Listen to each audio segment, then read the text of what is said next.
that right? Okay, yeah, so I've spoken to the doctors about it, obviously. They're calling it feline compulsive disorder. But long story short, we realized there was a problem when we went to see the film Cats, and we walked out and everyone hated it, obviously. And I turned around to talk to Thomas about it, and he had already gone in for a second showing. And then obviously it's spread now to the decor, and it's getting worse and worse. Every time I come round, it seems like there's another feline-oriented piece of cat furniture. The last time was the worst, I think. Some sort of panther draping over his mantelpiece in his bedroom, ghastly. And now it's exterior garnish. He recently bought a God knows how much Hellcat Charger. He doesn't even drive it. He just looks at it and then still takes the bus to work. So what's the problem now? Why are you contacting people now?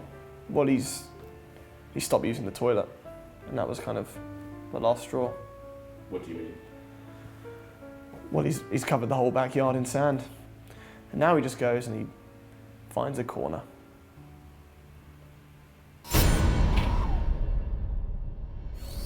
You're watching Throttle House. I'm Thomas. And I'm James. And this is the 2020 Dodge Charger SRT Hellcat Widebody. In Go Mango Orange. And in the theme of American power, we've partnered with Omaze to give away a Shelby GT500 Mustang and $20,000 cash. We'll talk about it more at the end, but for now, all you have to do is go to omaze.com/throttlehouse to enter. Okay, the Hellcat. If you lie awake at night dreaming of quarter-mile domination, a freshly prepped drag strip, and long, arrow straight, sunset American roads, then the Challenger is probably the car for you. In fact, we just released a video where Jason Camisa guest starred to help us sort out which of the big three front-engined American monsters was best. And there is no doubt that if you're looking for the most ridiculous American muscle car today, the Challenger Hellcat Red Eye is unapologetically the best all-around, no compromises freedom machine. But say you want a taste of that supercharged V8 scream, but in a much more practical package.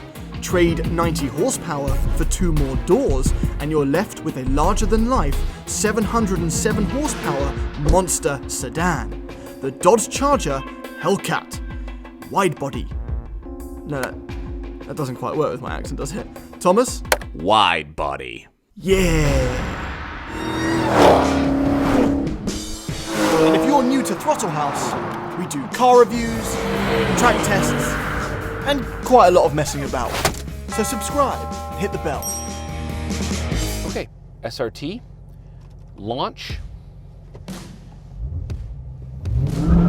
Whoop! Hey! Oh my!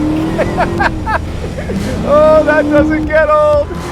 The fact that this has 4 doors and it does that is hilarious to me. You can get a Scat Pack, but if you're gonna go for a muscle car sedan, get the Hellcat, as it does that.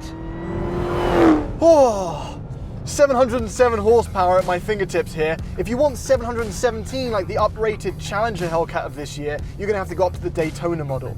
But this still has 650 pound-feet of torque and a screaming supercharger. I don't think anyone does the supercharger whine quite like Dodge.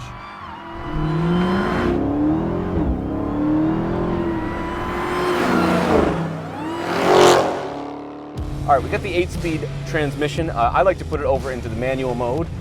Use these kind of penis-shaped paddles, and the shifts are really quick. Also, there's something really cathartic about having control over an engine with this much power. Even if it's not a manual transmission, this is still tons of fun. And listen to the speed of these shifts.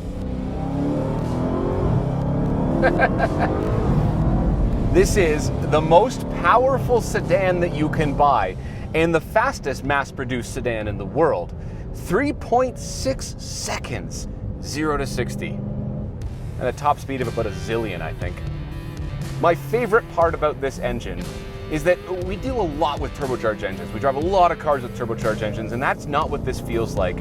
The benefit to a supercharger is that the torque is incredibly linear, the way that it builds up at the top of the rev range. Really, really nice. Very smooth and just face-ripping. And yes, this does touch quite closely on German competitor pricing.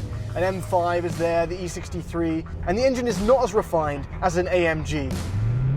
It's brash, and it screams. And that's what it is about this car. It makes no apologies. That's part of its charm. It doesn't give A truck, an SUV, a van, a muscle car. These are all American staples that are known for not handling very well. Well, Dodge addressed that because the wide body not only looks very cool, it actually means that the car gets a lot of suspension upgrades. So it has stiffer anti-roll bars, front and rear, 35% stiffer springs, and 3-mode Bilstein dampers. So when you toss it into a corner, it's totally manageable.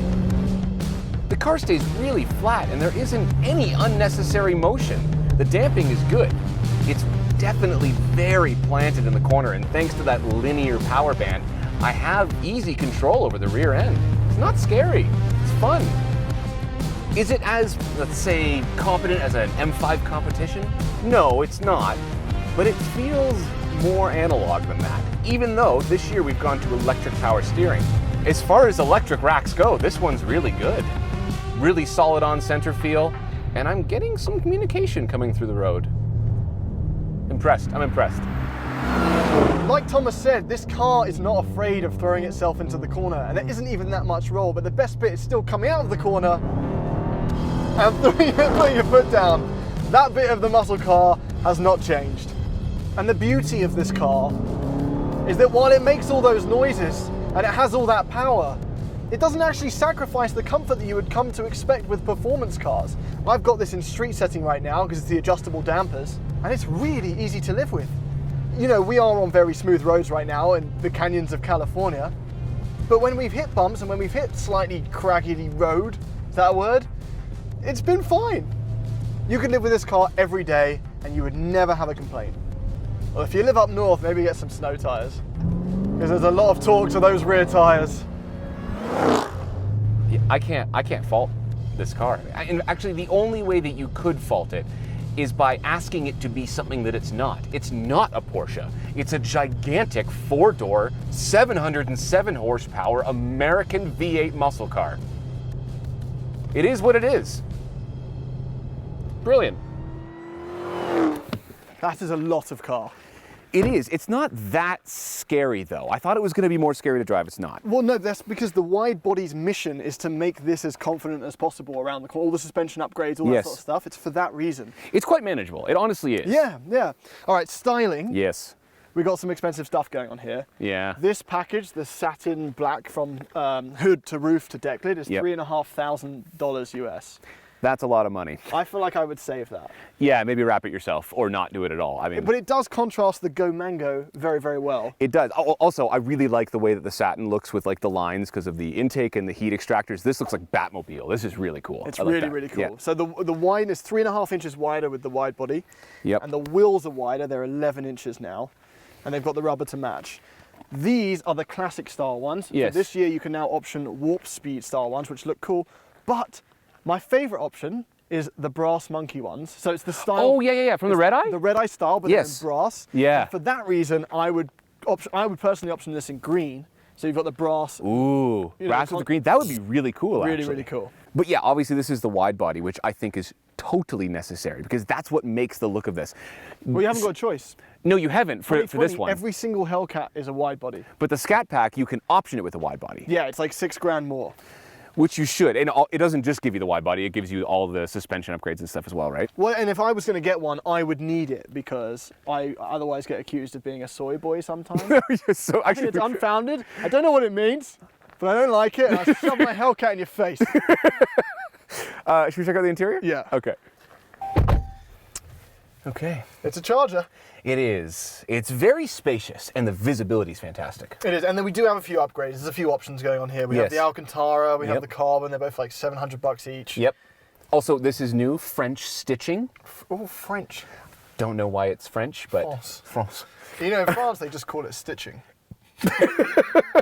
But yeah, the Alcantara. This has the flat bottom steering wheel. It has the Alcantara. It feels really meaty. This is really nice. Like they did it. Like some parts of the interior here are really there was good. a movement a few years ago about how Alcantara is the biggest scam in the auto industry. I don't care what anyone says. I think it makes even if over time it wears, especially on the steering wheels, Yeah. I think it makes interior feel so much more upmarket. It does, absolutely. The issue is not the Alcantara here. The issue is some of these. The plastics. Yeah, like they're really not good. Very Like scratchy. They could have done better in certain areas, I would say. But you do have 707 horsepower, so I mean, costs needed to be cut at some point, No, right? but you're right. The spaciousness. I mean, you got the big badonkadonk. How are these seats? Thanks for bringing it up.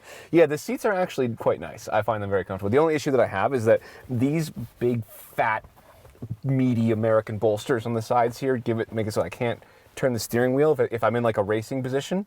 Same issue in the Challenger. Like I find that I can't move it all the way as my elbow hits it. It's weird. Oh, I see. Yeah. This is actually quite chunky as well. But It is. The driving position's wonderful. Like your elbows are taken care of. Yep. Great No, visibility. It's really lovely. I like the gauge cluster. I like I don't mind any of this. This is easy to use. Apple CarPlay obviously, so that's all you really need. And if you're not listening to the sound of your supercharger, this has got the Harman Kardon for $1,500. It's very good. We tried it. We were listening to The Weeknd. We were. It's honestly a really impressive sound system because what were we in recently? Oh, it was a Ford. I won't say which one. But it did not have a good sound system at all. But you know what? It says SRT. It doesn't say Hellcat here, but it does there. Yeah, that's cool. I like Right? that. Because you want to be reminded that you're in something. You do. I mean, you're reminded as soon as you put your foot down. Yeah. But where this wins is this is a 700 horsepower sedan that has usable back seats. They're totally fine, and they're heated. And with USBs. That's all you need. The choice for us here is an easy one. When it comes to the most powerful American V8s, and we're talking 600 horsepower plus here, unless you're obsessed with the body style of a Challenger or you really want the intensity of a Camaro ZL1, or you lust after the best all-around performance car for the money, the Ford GT500, then the Charger Hellcat is simply the one to buy. It's wonderful to live with. It's comfortable. It's as fast as you dare drive it, and it looks truly fantastic. Realistically, the far cheaper Scat Pack covers most of those bases. But the Hellcat. And unless you crank the price and look to the German side of the equation, there simply isn't anything like this car for the money. It's just a lovely piece of Canadian-made American muscle. Oh, Canada, our home and native. So, for your chance to win a Ford GT500, and trust me, you want to win a GT500, and $20,000, all you have to do is go to omaze.com/throttlehouse. The best part is your entries go to a great cause. They help the Gas Monkey Foundation. So go to omaze.com/throttlehouse. Go there, donate, good luck.